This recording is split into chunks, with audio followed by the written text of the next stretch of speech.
ఈ రోజున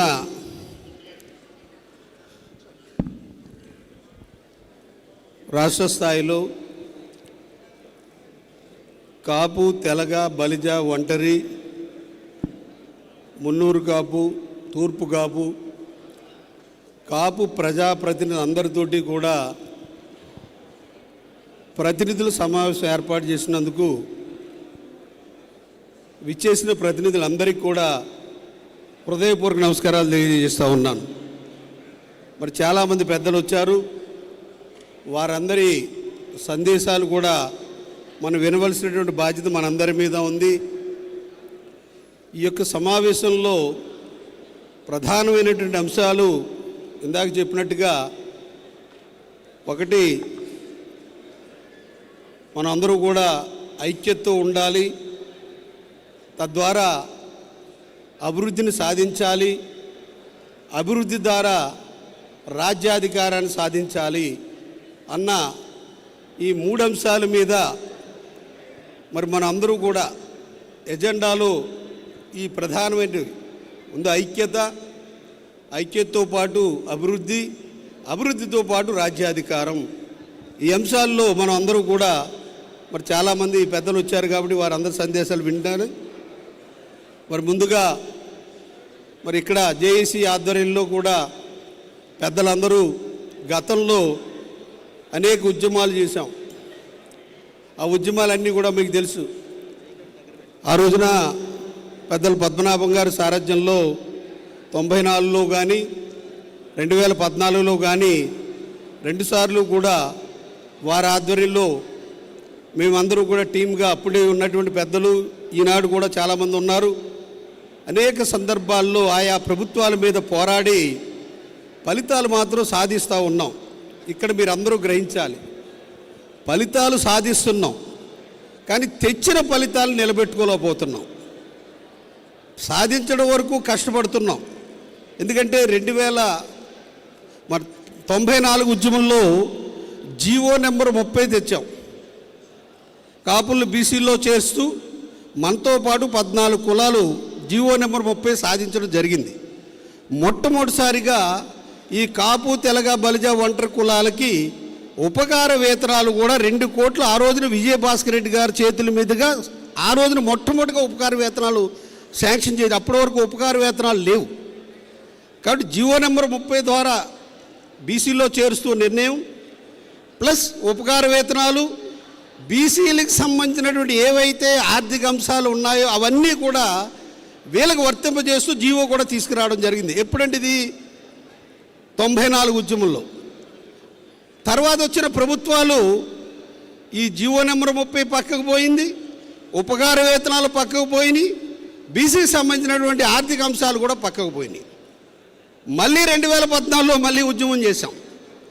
మళ్ళీ 2014లో సరే ఒక జీవో ద్వారా ఒక కేంద్రానికి పంపించడం జరిగింది బీసీ రిజర్వేషన్ది. ఈడబ్ల్యూసీ రిజర్వేషన్ 5% దాన్ని కూడా కేటాయింపు చేసుకోవడం, కార్పొరేషన్ నిధులు ఇవన్నీ కూడా సాధించడం జరిగింది. మళ్ళీ ఇప్పుడు వచ్చినటువంటి గవర్నమెంటు కార్పొరేషన్ ఎంత అందంగా ఉందో మీకు తెలుసు, నిధులు ఏ రకంగా ఉన్నాయో మీకు తెలుసు, 5% రిజర్వేషన్ అసలు అమలే చేయమని చెప్పేసి ఆ రకంగా తీసేయడం తెలుసు. కాబట్టి ఇక్కడ మీరందరూ మన ప్రతినిధులందరూ గ్రహించాలి, ఉద్యమాల ద్వారా ఫలితాలు సాధిస్తున్నాం కానీ తెచ్చిన ఫలితాలు మాత్రం నిలబెట్టుకోవడంలో మనం ఇబ్బంది పడుతున్నాం. పోగొట్టుకోవడం అనేది కాదు కానీ దాన్ని సాధించుకోలేకపోతున్నాం. జీవోలు తెస్తున్నాం, కష్టపడుతున్నాం, మన సోదరులందరూ కూడా అనేక శ్రమ కోర్చి సభలు పెడుతున్నాం, జైలుకి వెళ్తున్నాం, రైల్వే కేసుల్లో ఇరుక్కుంటున్నాం. ఎన్నో కేసులు మన సోదరులందరూ కూడా ఇరుక్కుని మరి కేసులు ఎన్నో సాధించిన ఆ ఫలితాలను నిలబెట్టుకోవడంలో మాత్రం వాస్తవాన్ని ఒప్పుకోవాలి, మనం ఫెయిల్యూర్ అవుతున్నాం. దీన్ని ప్రతి ఒక్క సోదరుడు, నాయకులు పరిగణలో తీసుకోవాలి. ఎందుకంటే ఏ ప్రభుత్వమైనా సరే వీళ్ళ జోలికి వస్తే మా ప్రభుత్వం కూలిపోతుందని ఒక్క నినాదాన్ని మనం ఇవ్వకపోతే మాత్రం ఇక ఆ ప్రభుత్వాలు మనకే చూడరు. మీరు ఒకసారి ఆలోచించుకోండి, ఇతర కులాలు, ఇతర వర్గాలకి రిజర్వేషన్లు ఏదైనా జస్ట్ అలా మార్పు చేస్తామంటే చాలు ప్రభుత్వాలు వణికిపోతున్నాయి.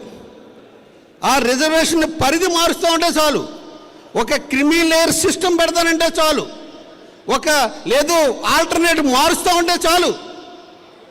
దేశవ్యాప్తంగా ఉద్యమాలు జరుగుతున్నాయి. మనం తెచ్చిన రిజర్వేషన్ని కానీ సదుపాయాలు కానీ తీసేస్తే ఇక మాట్లాడకపోతే ఏ ప్రభుత్వాలు మనకు చూసి మరి జడుస్తాయన్నది ఆలోచన చేయాలి ప్రతి ఒక్కరు సోదరుడు. ఇది మా ఆవేదన. ఆలోచన చేయండి. తెచ్చిన ఫలితాన్ని నిలబెట్టుకోలేకపోవడంలో మనం ఇబ్బంది పడుతున్నాం. దీన్ని ప్రతి ఒక్కరూ సోదరులు, మన సంఘాల నాయకులు కూడా మనం అందరూ ఆలోచన చేయాలి. ఎందుకంటే మన మీద ఎన్నో ఆలోచనలు వాళ్ళ నాయకత్వాలు మన మీద పెడుతున్నారు. కాబట్టి ఆ నాయకత్వాల్ని మనం అందరూ కూడా కష్టమైనా సరే మన సంఘాలు కానీ, మన జేఏసీలు కానీ, ఇతర వర్గాలు కానీ కలుపుకుని మనం ఏవైతే అభివృద్ధి కోసం, సమైక్యత కోసం పోరాడుతున్నామో ఆ ఫలితాలు సాధించుకోవడంలో ఇబ్బంది పడుతున్న మాటని అంగీకరించి భవిష్యత్తులో అయినా సరే ఈ లోపం లేకుండా ఇక భవిష్యత్తులో వచ్చే ఏ ప్రభుత్వానికైనా వీళ్ళ జోలికి వస్తే, కాపుల జోలికి వస్తే ప్రభుత్వాలే మారిపోతాయన్నది మాత్రం ప్రతి ఒక్కరూ కూడా ఉండేలాగా ప్రవర్తించాలని చెప్పి కోరుతా ఉన్నా. ఎందుకంటే మనకు అనుభవం ఉంది. ఒక రంగా గారి మీద జరిగిన దాడికి ప్రభుత్వమే కూలిపోయిన సందర్భం మనందరికీ తెలుసు. కాబట్టి కాపుల జోలికి వస్తే మనం ఇబ్బంది పడతా ఉన్న యొక్క వాదన మాత్రం మనం బలంగా ఆయా ప్రభుత్వాలకు చెప్పాల్సినటువంటి బాధ్యత మనందరి మీద ఉందని చెప్పి తెలియజేస్తూ, మరి అదే రకంగా రాజ్యాధికార విషయంలో కూడా, ఎందుకంటే నాయకులు ఊరికే రారు, ఏమనుకోవద్దు. నాయకులు ఎప్పుడు పుడతారు, నాయకులు ఎప్పుడు తయారు చేయలేం. కానీ పుట్టినటువంటి నాయకులు మాత్రం మనం బలపరచకపోతే, వాళ్ళకి సపోర్ట్ ఇవ్వకపోతే భవిష్యత్తులో ఏ నాయకుడు ముందుకెళ్ళాడు.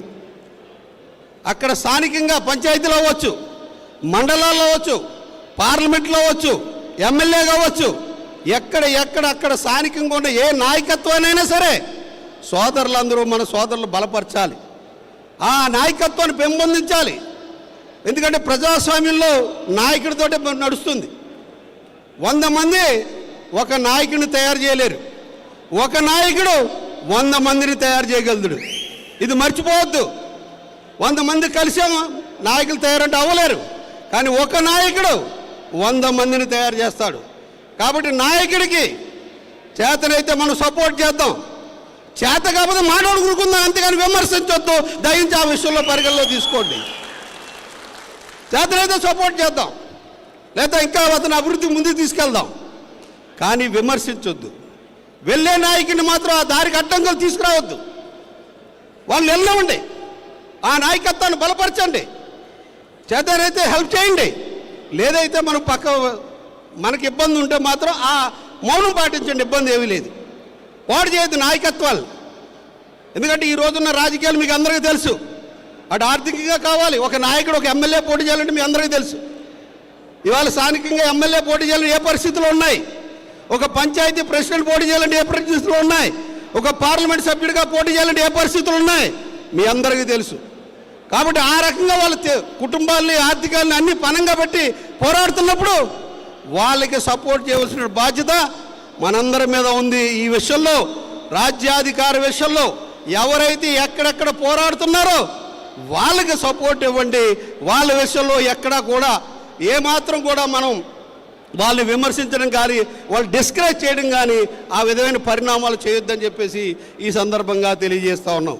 అయితే మనకు అనేక అంశాలు ఉన్నాయి. ఒకటి కార్పొరేషన్ నిధులు కరెక్ట్గా లేవు, అలాగే సంక్షేమ నిధులు లేవు, విదేశీ విద్య లేదు. కాబట్టి మన కోసం ఏటా 1000 కోట్లు అనేది 2000 కోట్లు వస్తాయన్నారు, అవి రావట్లేని పరిస్థితులు ఉన్నాయి. బీసీ రిజర్వేషన్ మూలపడిపోయే పరిస్థితి మూలపడింది. కాబట్టి ఈడబ్ల్యూఎస్ ఈ రకంగా ఉంది. కాపుల భవనాలు ఎక్కడికక్కడ పునాది రాళ్ళలోనే ఉండిపోతున్నాయి. అంటే అనేక అంశాలు, ఈ అంశాలన్నింటినీ కూడా మనం సాధించుకోవాల్సిన అవసరం ఉంది. మరి ఇప్పుడే ఎందుకంటారు, ఇన్నాళ్ళు ఏమైందంటారు. ఇన్నాళ్ళు కూడా మనం చేస్తూ ఉంటాం, కానీ ఇప్పుడు సమయం ఆసన్నమైంది. ఏ సమయం? ప్రతి వాళ్ళు కూడా ప్రజాస్వామ్యంలో 5 సంవత్సరాలే పవర్ ఉంటుంది. 5 సంవత్సరాలతో మన గురించి చూసేవాడు ఉండడు. కాబట్టి ఈ సందర్భంలో ఆయా రాజకీయ పార్టీలకి తెలియజేయాల్సిన బాధ్యత మన మీద ఉంది. కాపుల యొక్క ఆకాంక్షలు, కాపు, తెలగ, బలిజ, ఒంటరి, మున్నూరు కాపు, తూర్పు కాపుల యొక్క ఆకాంక్షలు ఏవైతే ఉన్నాయో, డిమాండ్స్ ఏవైతే ఉన్నాయో, ఆ డిమాండ్స్ని మీ రాజకీయ పార్టీలు మీ మేనిఫెస్టోలో పెట్టి వాటిని పరిష్కరిస్తామని చెప్పే పార్టీకే మనం ఖచ్చితంగా నిలబడాలి తప్ప అసలు మన డిమాండే ప్రస్తావన లేని పార్టీకి మాత్రం దయించి మద్దతు తెలియజేయొద్దు. ఏ పార్టీ అయితే వాళ్ళు మేనిఫెస్టోలో పెట్టి మన డిమాండ్లు పరిష్కరిస్తామంటారో ఆ పార్టీకి మనం మద్దతు తెలియదు. ఎందుకంటే మన డిమాండ్ మాట్లాడలేని పార్టీలకు మనం సపోర్ట్ చేస్తే అది ఎంతవరకు సమంజసమో సోదరులు ఆలోచించుకోవాలి మనం. కాబట్టి ఈ సభ ద్వారా ఆయా రాజకీయ పార్టీలు విజ్ఞప్తి చేస్తున్నాం. ఈ పెద్దలందరూ కూడా మనందరూ తెలియజెప్పాలి. మా సమస్యల్ని భవిష్యత్తులో మీ రాజకీయ మేనిఫెస్టోలో మా సమస్యలు ప్రస్తావించి మేము అధికారంలోకి వస్తే ఇవి మేము చేస్తామని చెప్పే విధంగా ఆ రాజకీయ పార్టీలు ఉండాలి. అదే ఈ సందర్భంగా తెలియజేయని చెప్పి కోరుతా ఉన్నాం. కాబట్టి ఎందుకంటే ఎన్నికల సమయం గుర్తు చేయవలసిన బాధ్యత మన మీద ఉంది, వాళ్ళు అమలు చేయవలసినటువంటి బాధ్యత వాళ్ళ మీద ఉంది. గుర్తు చేయడానికి ఇప్పుడు పెద్దలందరూ కూర్చుని మీటింగ్ పెట్టడం జరిగింది. మీ పార్టీలు మీరు ఈ రకంగా మా డిమాండ్స్ ఉన్నాయి, మా వర్గాలకి ఈ రకంగా అన్యాయం జరుగుతుంది. 75 సంవత్సరాల స్వాతంత్రం వచ్చినా ఒకప్పుడు రిజర్వేషన్ లేనటువంటి కులాలకి రిజర్వేషన్ వచ్చింది. 75 సంవత్సరాలు అయినా కూడా ఒకప్పుడు రిజర్వేషన్ అనిపించిన ఈ కులం 75 సంవత్సరాల స్వాతంత్రం వచ్చిందంటే మా రిజర్వేషన్ తీసేయడమా, అదే మాకు ఇచ్చిన స్వాతంత్రం అని చెప్పి ఈ సందర్భంగా ప్రశ్నించవలసినటువంటి బాధ్యత మన మీద ఉందని చెప్పేసి కూడా ఈ సందర్భంగా తెలియజేస్తా ఉన్నా. కాబట్టి సోదరులారా, ఐక్యతగా ఉందాం, అభివృద్ధిని సాధిద్దాం. ఒకరికొకరు ఎవరు కూడా ఎటువంటి ఇగోలకి ఎటువంటి భేషజాలకి వెళ్ళొద్దు. కలిసిమెట్టుగా ప్రయాణిద్దాం. చేతనైతే ఇందాక నేను చెప్పినట్టుగా సపోర్ట్ చేద్దాం, అభివృద్ధిని సాధిద్దాం. తద్వారా రాజకీయాన్ని రాజ్యాధికారాన్ని సాధించే విషయంలో ఈ యొక్క సమావేశంలో ముఖ్యులు చాలామంది ప్రసంగించవలసిన బాధ్యత వారందరి మీద ఉంది. కాబట్టి ఈ రాజ్యాధికార విషయం కానీ, రిజర్వేషన్ విషయం కానీ, మన యొక్క సమస్యలు కానీ మేనిఫెస్టోలో పెట్టే విధంగా ఆ రాజకీయ పార్టీలని డిమాండ్ చేయాలని చెప్పేసి అదే మన ప్రధాన ఎజెండాగా ముందుకెళ్లాలని చెప్పి కోరుకుంటూ నాకు ఈ అవకాశం ఇచ్చినటువంటి చందు జనార్దన్ గారికి చాలా వారి టీంకి కానీ ఇక్కడ ఉన్నటువంటి జేఏసీ నాయకులందరూ కూడా అనేక ప్రయాసాలు కోర్చి సమావేశాలు నిర్వహిస్తూ ఉన్నారు. తప్పనిసరిగా మీ మద్దతు ఇదే రకంగా కొనసాగించండి. ఈ యొక్క సమావేశానికి ఇచ్చేసినటువంటి 50 మంది నాయకులందరికీ కూడా నా హృదయపూర్వక నమస్కారం తెలియజేస్తూ సెలవు తీసుకుంటూ ఉన్నాను. నమస్కారం.